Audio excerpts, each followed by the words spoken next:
Fullcast Podcast. I'm Katie. Hey, it's Fat Elvis. Ladies and gentlemen, he's back. Back again. Court Guess is back. who's back? Tell a friend. A fan. Tell a fan. Tell a fan. Or a friend. I don't think Court has any fans. I'm Katie Pickler, and I brought Court wins it back. Yeah, that's right. Yes, I'm back, ladies and gentlemen. We are back for season 2. Whoop! Oh, ladies and gentlemen, there's that opening bell you love so much. We're sophomores, y'all. Woo! Oh, yeah. Everybody remember, Cam's got a mic now. Can I just take a moment? Cameron, Cue the sappy music. stay in your lane. I have had an incredible time with y'all. It's been full of laughs. Oh, tears. We started this podcast not knowing what the heck we were doing. We still don't. That's right. But we're having a lot of fun doing it. We have a hell of a time. The rest of the people in the office don't much like us, but we have fun, ladies and gentlemen. We let our freaky flag fly while we talk about finance and get feisty about some pop culture. That's a lot of F's. That is a lot of F's. That is an F load of F's, Katie. We have fans in Australia and China. What? In Colorado and Tennessee. That's insane. I had no idea about the Australia fans. Oh, absolutely. Of course. Well, so I hope you learned a lot from the last season. If you're just now joining us, you can go back and listen. They're still available. Yeah, absolutely. But we are excited to start out season 2. And Court, are we fulfilling some promises today? I mean, are we letting people finally hear an episode that we have been talking about for a very long time? Forever. Okay, people, let me bottom line it for you like this. Season 2, first episode. It's the new year. It's 2021. We finally made it! made it out of that whatever mess that you want to call 2020, that dumpster fire of 2020. We're 2021, episode 1. We have been promising you an episode on collectibles since episode 2 of season 1. So we're finally getting around to it. In case you haven't kept count, this is actually our 31st episode. So some 29 episodes later, we're actually gonna come through with our promise to give you an episode on collectibles. And, you know, basically, is there an investment aspect to collectibles? That's sort of our angle here, because we are a finance made simple podcast. Infused with pop culture references. Finance made Freaky Flag Friday fancy. Nobody said anything about Friday. Just stop. That's my phrase. Quit trying to make it happen, Gretchen. Friday is your phrase? Quit. You're... Whatever. Top 5. We're going to talk about... Quit trying to make fetch happen. Top 5. Okay, sorry. We want to talk about our personal collectibles, because both of us are big collectors. And so we thought we'd start top 5, talk about what we collect, and then we're going to get into some crazy collectibles, and then let you know, is it an investment or not? So, Court, what are some of your top 5 collectibles? Okay, I have many, many collections. Some of them I've passed on to my kids already. Some of them I'll pass on when I die. Some of them he can't talk about on the podcast. Some of them I can't talk about on the podcast. Let's do. Yeah, I was going to say, thanks for throwing me under the bus there, Katie. Color me curious. Come on. But focus, boys, focus. Of all my many, many collections, I'm giving you my top 5 favorite collections, the things that I'm most fond of. Okay, so for those of you that listen to our podcast in season 1, you're probably aware of the fact that I have an affection for polar bears. That is just a truth. It is something that will last forever and ever. Amen. But what you don't know is that prior to my obsession with polar bears, I was actually obsessed with a different furry little creature, the wolf. And like Jacob from Twilight? No. He Do you have shirtless pictures in your room, Court? Jacob gave wolves a bad name. Edward gave vampires a bad name. We're not going there. No, I'm talking about real wolves, or at least pictures, statues, paintings, anything with basically a wolf reference other than Jacob from Twilight, and it's probably in my collection. Please tell me you have an airbrushed wolf shirt from Panama City, you know, with the like the collage where they're fading into each other on the mountain peak. Tank top, baby. Pretty sure I brought my brother that shirt. The whole like tie-dyed with the wolf. Because Absolutely. you two should compare collections. Except I didn't get mine in Panama City. I got it in Fort Walton Beach. But yeah. Oh. It was like from that store, like Romancing the Stone or whatever. Do y'all remember that? It would smell of incense, but it always had like really cool wolf things. That's where I would go to get presents for my brother because he loves wolves. Fantastic. Okay, so I have a collection of basically anything wolf related. I've got wolf statues, wolf flasks, wolf lighters, wolf knives. Flask? Yeah, I've got a flask with a carving. It's carved into the exterior of the flask, a picture of a wolf. It's really cool. But basically anything that has a wolf on it or is a statue of a wolf, and it's probably in my collection. I love it. And that sort of takes us sort of naturally into my number 4. My number 4 favorite collection is flasks. Glug, glug, glug, glug, glug. Yeah. I love, and it's one of those things where like I bought a couple just because I thought they were cool. I don't even actually carry a flask with me. Quite frankly, I find the amount of alcohol that flasks can hold somewhat annoying. It's like but so I don't really carry flask with me, but I do like them. I they're cool. You can see sort of the evolution of men carrying alcohol over the years through my flask collection. Okay, so you're not talking like where people will be like collecting shot glasses from different locations. You're talking like historically accurate. My mom is or was an antique dealer for a long time, and I bought a flask, one, and I can't remember.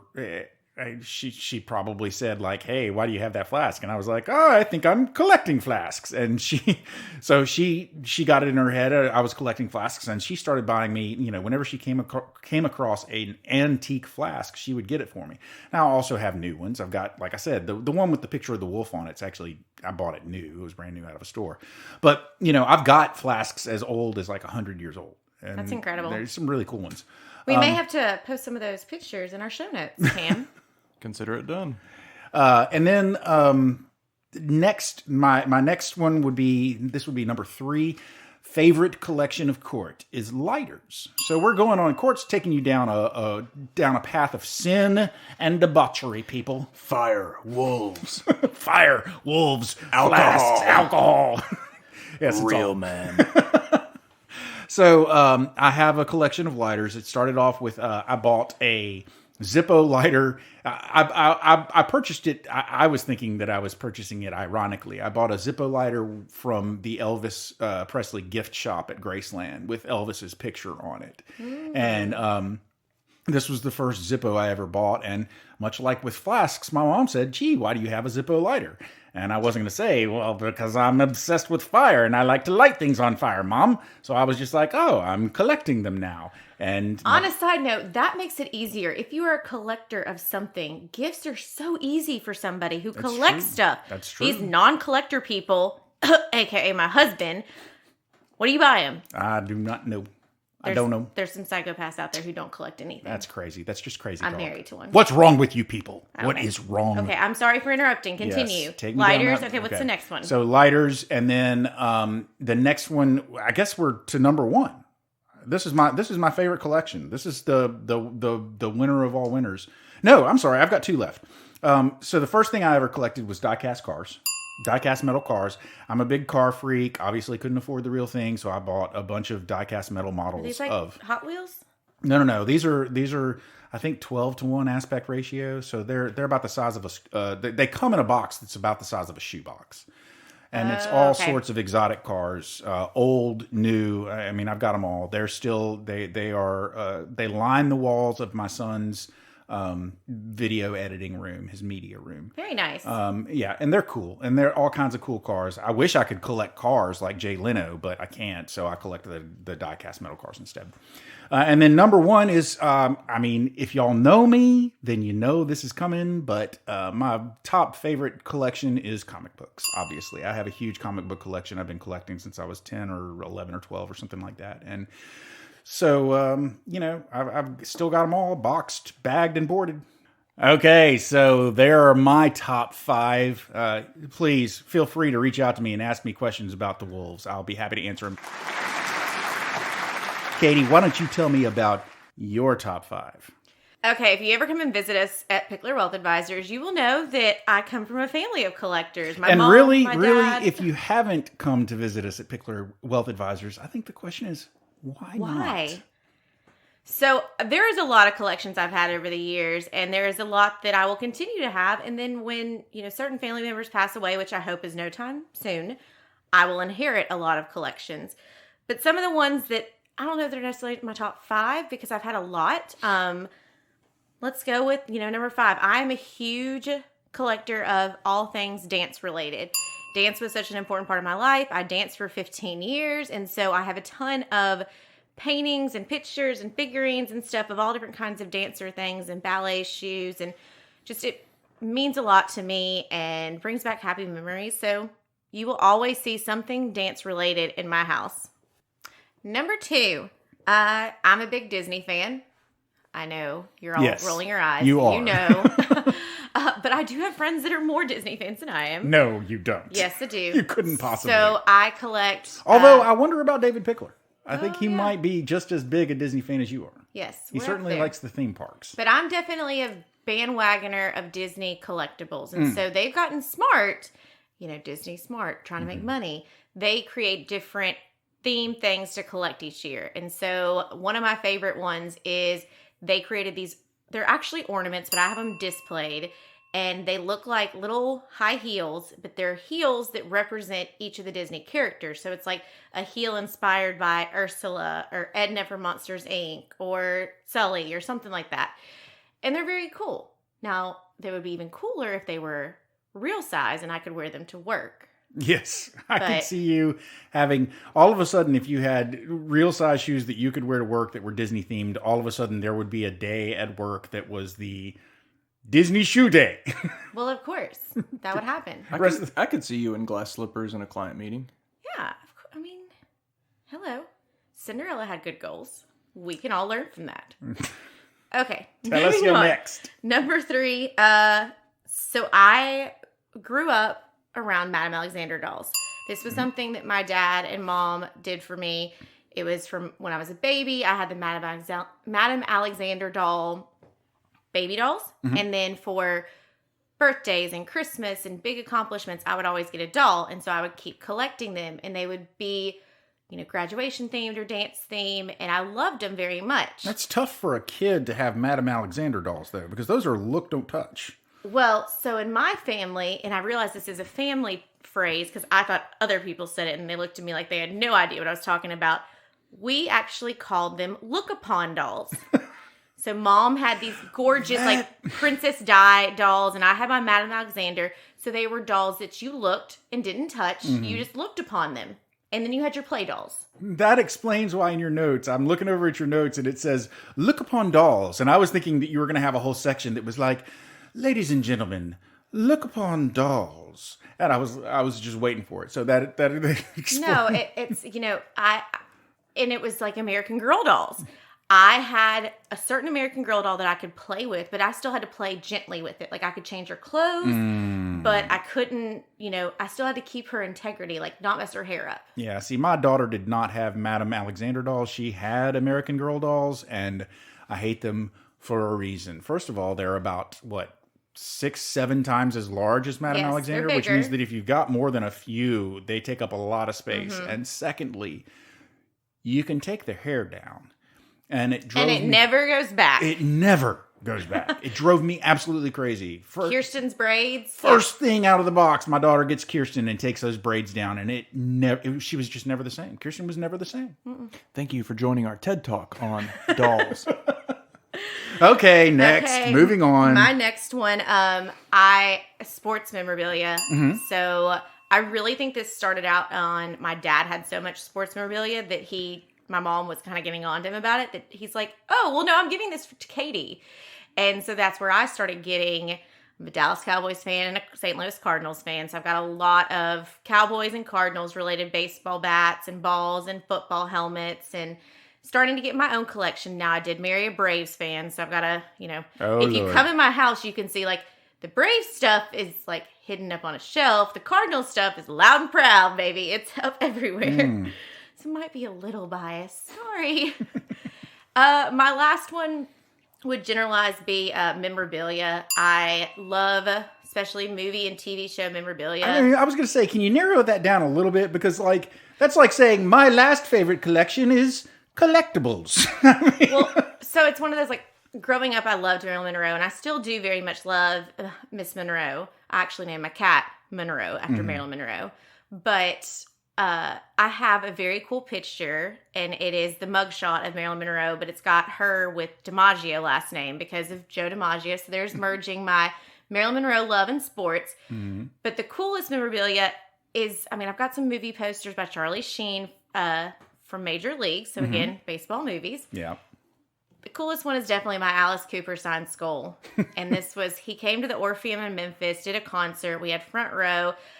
I was so jealous. My dad got thrown the actual like cane that Alice Cooper was using during the show. So he got that signed. You got all these other guys showing up and they've got their vinyls and their posters. And I just pull a skull head out of my purse because, why not? And so now I have a skull that says, to Katie, love Alice Cooper. Fantastic. So, yeah. Fantastic.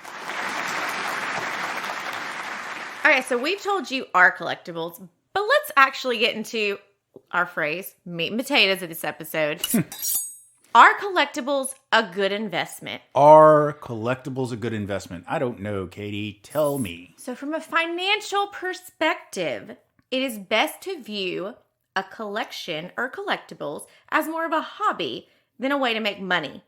Any potential monetary gain, you should view it as a bonus. It's a bonus of saying like, okay, you have a keen eye, you have good taste, you got a little extra money from it. I think one of the themes of our season this year is probably going to be side gigs. And buying and selling collectibles to make a little spare change is probably not a great side gig. Really trying to do collectibles in any sort of way for profit is actually a lot of work. Yeah, when you're looking at a collectibles, you've got to make that decision. Am I doing this for passion? Do I enjoy lighters? Do I enjoy this memorabilia? Or are you trying to make this a business? Because to get serious about it, you've got to think about the inventory. Where did this come from? Who did I buy it from? How much did I pay for it? Is it authenticated?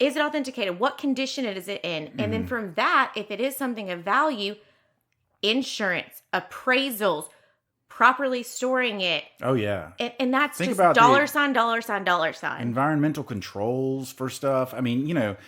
Some of your high-end collectible stuff, it has to be stored in a very, very humidity-free and no exposure to sunlight and all sorts of things like that. It must be properly lit, and it can get expensive. Yeah, I found this quote and I tried to find who said it, but so I'm just going to summarize kind of what it says is, the people in the best positions to potentially benefit from the long-term appreciation of collectibles are those who inherit existing collectibles from family members, friends who have created this collection through the pursuit of their hobby that they are passionate about.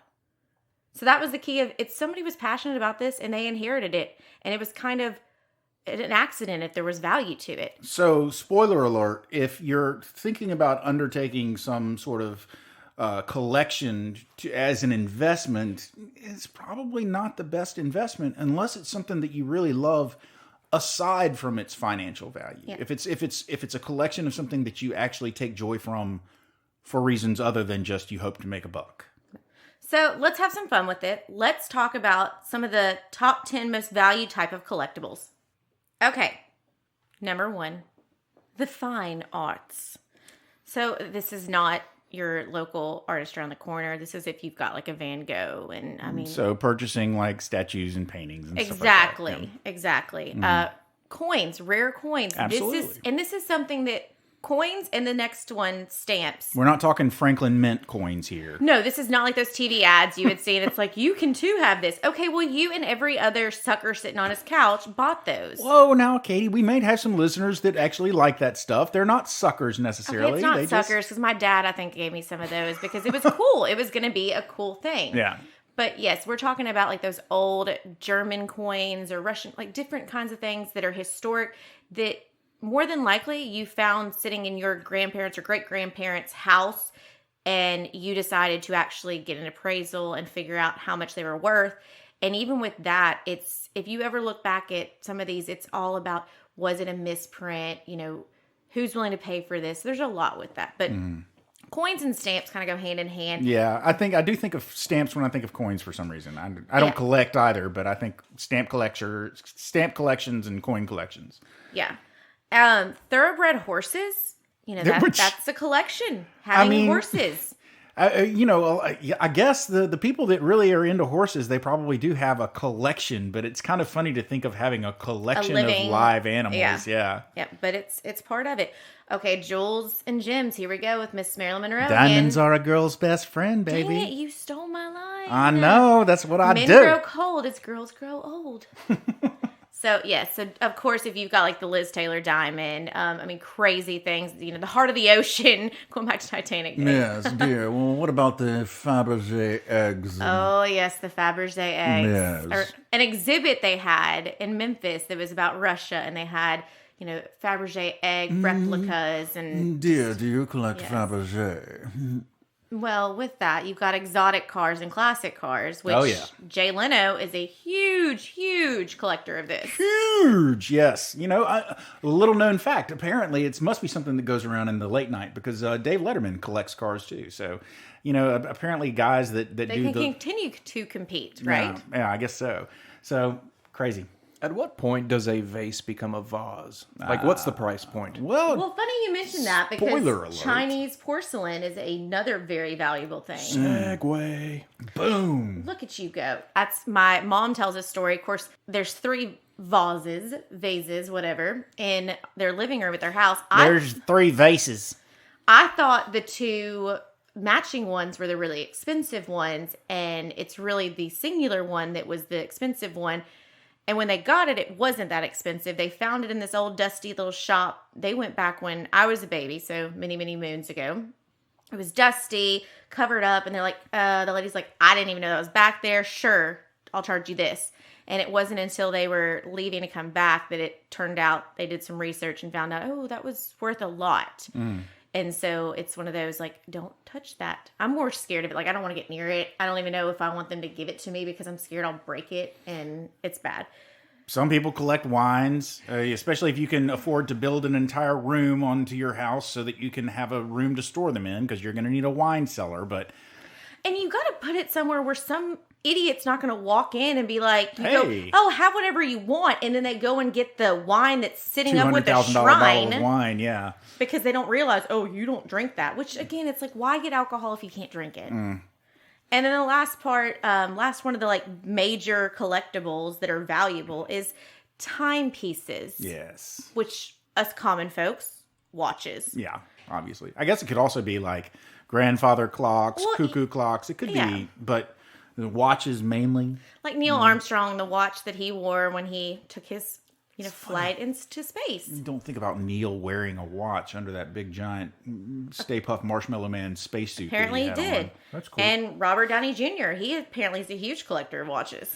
Well, okay, so those are some things that you could invest some money in, and you know, if you buy correctly, then you could potentially get your money back, maybe even make $1 or $2, but still, even then, it's not necessarily, you know, we've got better ways that we can make your money grow for you. So as an investment opportunity, unless it's something you really love, then it's probably not worth like pouring a whole lot of finances into unless you want to be a dealer, unless you actually want to make it your full-time job and work hard at it. Well, and particularly with these that we talked about, you've got to understand the risk that you now have a target on you that you own this Fabergé egg or you own this crazy watch or something like that. Next thing you know, George Clooney's going to be busting up in your house. Exactly. Trying Ocean's to steal 11, your stuff. Thomas Crown Affair. I think about him stealing the artwork. Oh, yeah. You've got all these movies about people finding these random, you know,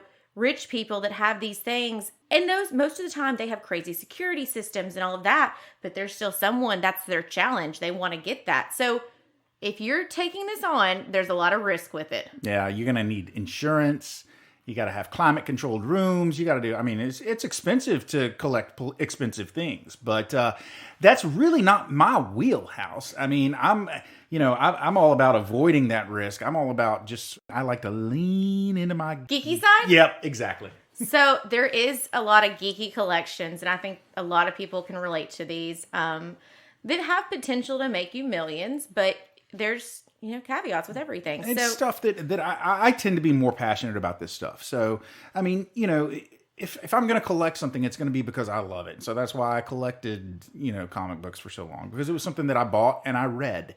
I didn't just buy it and bag it. I bought it and read it. That's the thing is, you read it. You got your fingerprint oils. You got all of that all up on that comic book. And so now the oils have damaged it. No. And it's not going to be worth as much. My comic books are pristine, girl. I don't know what you're talking about. So it's, I always picture Sheldon Cooper from Big Bang Theory in the comic book store and how they're freaking out with the new editions that come out. Mm-hmm. And I mean, people, there's so many movies out there that get these limited edition comic books and collect them. One of them was originally sold for like 10 cents and then sold recently for $3 million. $3 million from a 10-cent comic book. Yeah. Well, I mean, that was the Action comic. It was Action Comics #1. Yes, it was the original Superman comic. That was a big deal. It's a big deal. I don't know if you know me, but I'm kind of a big deal. That's kind of what that comic book was basically saying to every other comic book in the world. That is the holy grail of comic books. Yeah, I mean, you've got those iconic toys that we all played with, but then for some reason, if it's in pristine condition or if there was a... Still in box. Yeah. Mint in box. Exactly. Then they're worth a lot of money. Sports memorabilia, we talked about that. I mean, but again, it's all on how is their signature, what condition it is in. Is it a game-used bat or ball? And going along with sports, but way far exceeding just sports, is trading cards and game cards. I mean, that is a whole industry in and of itself. Baseball cards, football cards. Cameron, you were telling me earlier. You want to know what 10-year-old Cam used to collect? Yeah. What did you collect? Pokemon cards. Yeah, you did. Oh. And I was looking up, and in 2018, one sold for $224,000. Now, did you have that one? I did not. But you know what? When I went to college, my parents threw away my binder of cards, and every night, I curl up in the corner, and I cry. Oh. Ladies and gentlemen, that was our new our new section of the episode known as What Makes Cam Cry? We'll be coming back at you every week with a new episode of What Makes Cam Cry. But so that's a perfect example of Cam and his parents obviously had no idea with these cards that they were going to ever be worth anything. And so they're just like, oh, Cam's moved out. We're downsizing. Get rid of these. So you've got these collectibles, whether you're sitting around with, action figures like a G.I. Joe that sold for $200,000. So much of it, we see it as like, oh, that was your childhood toys. There's people out there that sometimes want these things. And baseball cards, I know my cousin Lee, he is a huge baseball card collector and has actually tried to educate me on like what's valuable and what's not. And it's all on like how many were produced and, what condition they're in. And like even the tiniest little like corner bent down, that devalues them so much. I mean, it's a business. I've always assumed, and I don't know anything about trading cards. I collected them when I was a kid. I collected football cards and Star Wars cards when I was a kid. Star Wars cards were huge when I was a kid. Star Wars. Do you know that's a whole collection? Whole industry. Listen, whole thing. I'm going to go on a little tangent. Cut me off if I get too long. But one of the most brilliant things that George Lucas ever did was hold on to those rights to the merchandising rights for his Star Wars. Mm-hmm. He let them have distribution and all of that other stuff, but he kept the merchandising rights and then made a bucket ton of money. Yeah, my brother is a huge Star Wars fan, and I've become one because he was such a fan. He's got like a life-size replica of Yoda that just, sits in the corner of his house. But the funniest thing is I remember when we were younger, it was when the Natalie Portman, Princess Amidala. Episode 1. Okay, yeah. So they had the shampoo and conditioner and body wash bottles that were like the heads on top of it. And my brother had them in the bathroom. And we were living at my parents' house. We shared a bathroom. Well, he just had them as like displays. Well, I used one of them once, and it was like the world ended because I have now tainted them, and they are no longer valuable. Of course, I went to his house a couple, I guess about a year or so ago, and saw that they were still in the bathroom, but his daughter was using them as bath toys. Kids will change you. Oh yeah, they will. But yeah, so Star Wars stuff is gangbusters. Movie collectibles, obviously, the random things, like the Cowardly Lion costume that was worn, probably sweated all up in, sold for $3 million. I mean, I'm down with the costume as a collectible until you start talking about somebody sweating all up in it. And then I'm like, oh, that's kind of gross. I don't want that. Well, the thing is, you would get it, though, and you'd have to then just display it somewhere. It's not like you're going to go have one drunk night and sit on your couch and watch the Cowardly Lion, wear the Cowardly Lion costume and be like, hey, y'all, I paid $3 million and now I'm wearing this. I don't know. I probably would be the type of person that would be like, yeah, I'm going to put this on because, of course, going to get down with this Cowardly Lion. So, I mean, one of the things that look, obviously, we're very much into the stuff that we're talking about right now. And that's, again, it's back to that idea of, are you collecting something because you're passionate about it, or are you collecting something because you want to make a profession of it? Because to make a profit on buying and selling of collectibles, it is a full-time job. It is not some side gig that you can just, earn an extra buck here or there. Sure, you might make a few dollars, but if you really want to like make a living, actually turn your money to work for you dealing in collectibles, then it's a full-time job, and it's a hard job, and it's an expensive job. So are you doing this just because you're passionate about something? Obviously, I'm passionate about collectibles. I'm not so passionate about...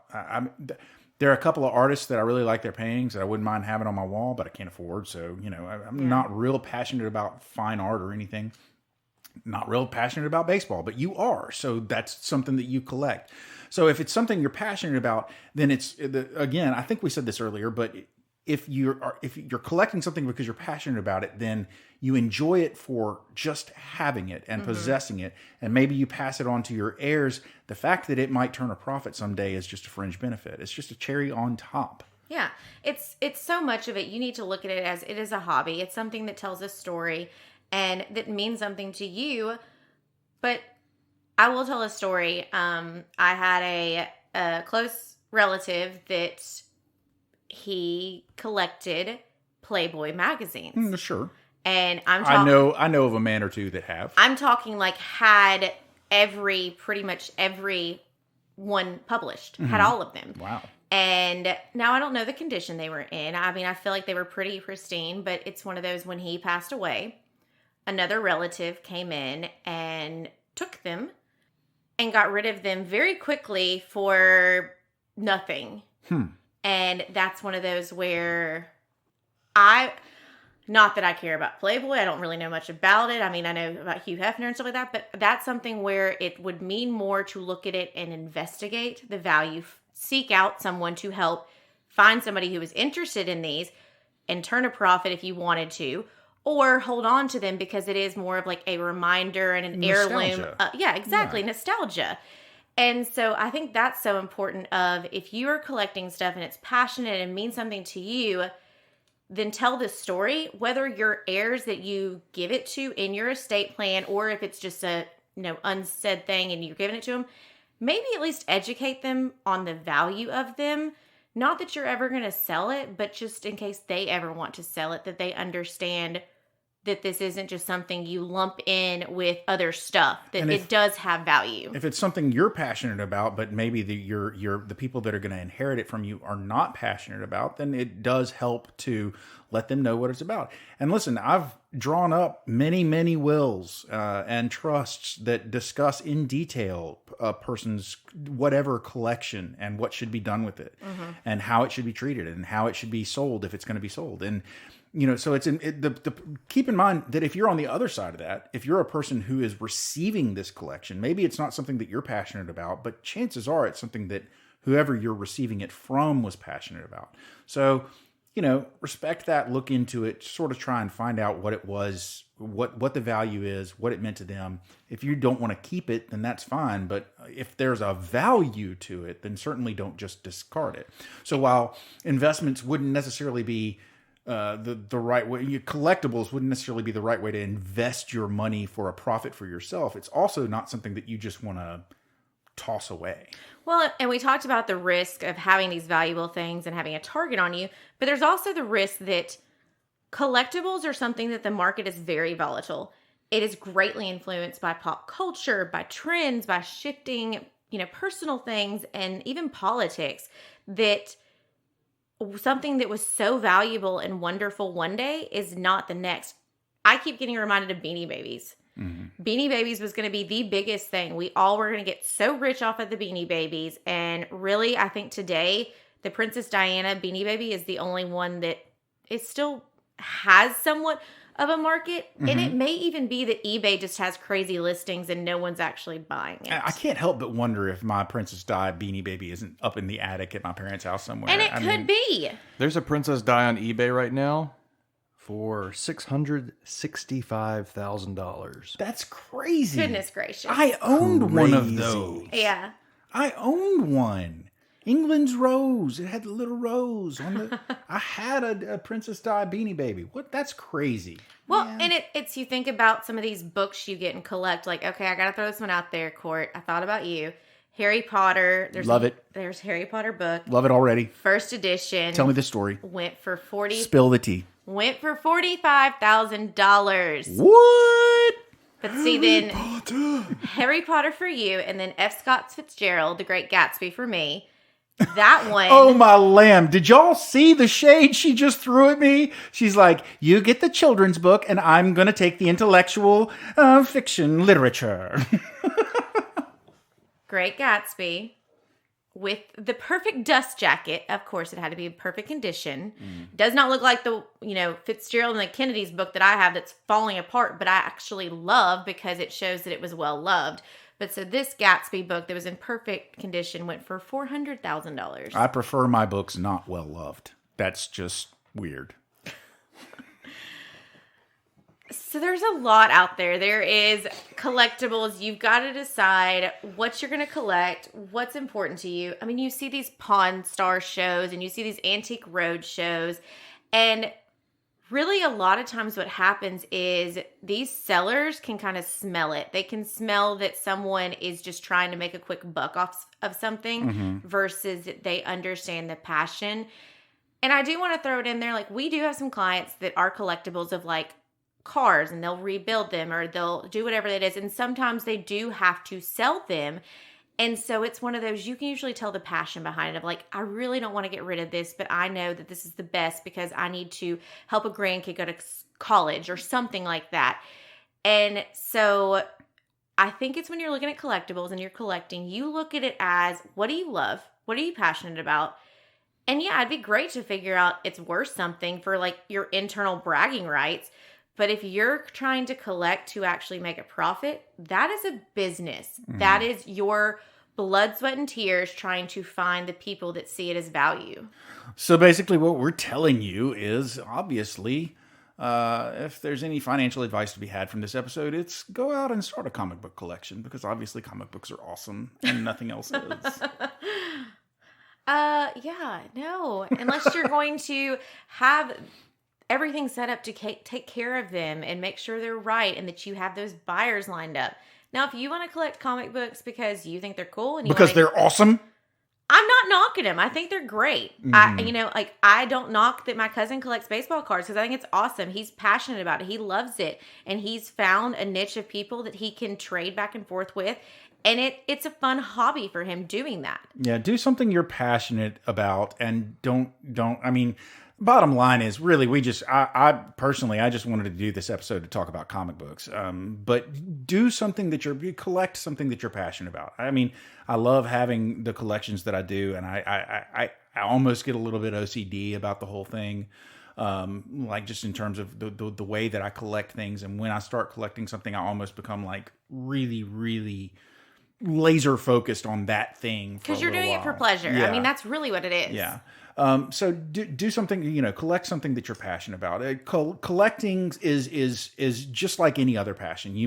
Maybe you don't love collections. Maybe you don't love collecting things, but maybe you love travel, or maybe you love reading, or maybe you love, I don't know, going and seeing live music. Whatever your passion is, obviously take that and be that. Be passionate about that. Well, I mean, you've kind of already done it, but I feel like we're in our sophomore year. We got to keep the bullseye around. So let's bullseye this episode. I guess you bring up a good point, Katie. We like to take these episodes and break them down into 1, 2, 3, maybe if y'all are lucky. I'm just saying, if you're lucky, maybe 3 takeaways from the episode. So, Katie, why don't you give me your takeaway? What is your bullseye? Bullseye.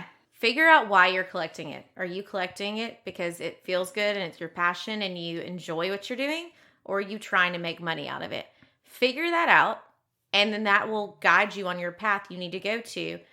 But it's one of those, if you are a collector, please just make sure that you let people know what it is and their value, because I would hate for something to happen to you and then someone not appreciate what you've collected. So, I mean, that's my heartfelt. I love collectibles. I think it's important.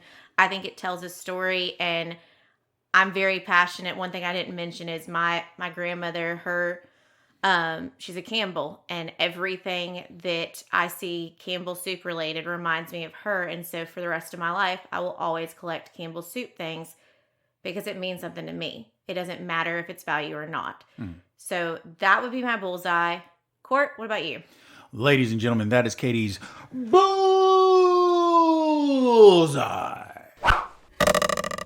And my bullseye is this. Collectibles.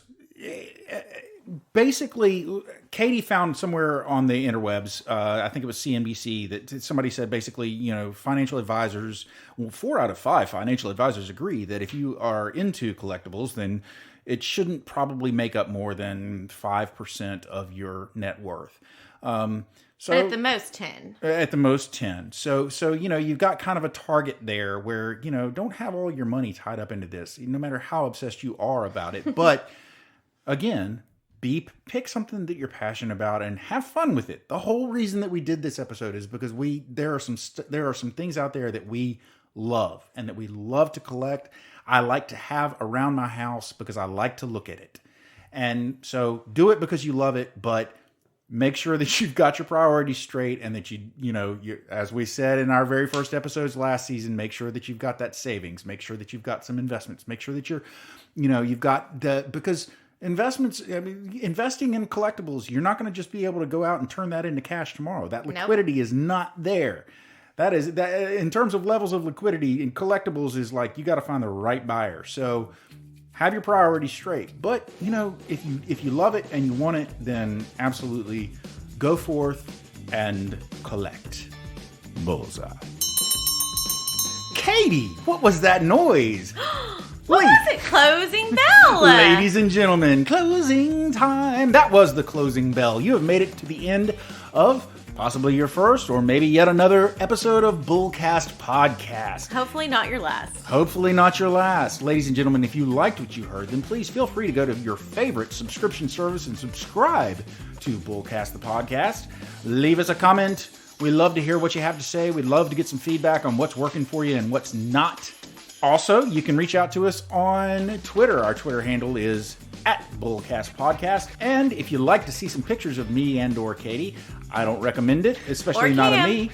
Or Cameron. Yeah, he always ends up looking pretty. Cameron is in charge of the camera, and somehow Cameron is the one that always ends up not looking like a troll. I, on the other hand, I look terrible. But you can look at every single picture of me looking like a troll on Instagram. Our Instagram handle is @BullcastPodcast. Finally, you can also check out our website. Maybe communicate with us a little bit. Leave us a message, send us a note, suggest a topic. If there's something that you would like to hear us talk about, please go to our website and let us know. That website is bullcastpodcast.com. Finally, as we have mentioned many times before, Katie and I both work for a firm, a financial advisory firm known as Pickler Wealth Advisors. And if you'd like to find out more about that firm, more about our team, our amazing team, and our boss, David Pickler, then you can find out all of the things that you want to know at that website. That is picklerwealthadvisors.com. Katie, is that advisors with an O or an E? Advisors with an O, not an E. Advisors with an O, not an E. Ladies and gentlemen, I've given you plenty of homework. So, go, be merry, do things. Huzzah. We are done. I'm Court. I'm Katie. And if you happen to be strolling the streets of Louisville, Mississippi in 2006 and seeing a binder of Pokemon cards in the trash bin, hit me up. We out.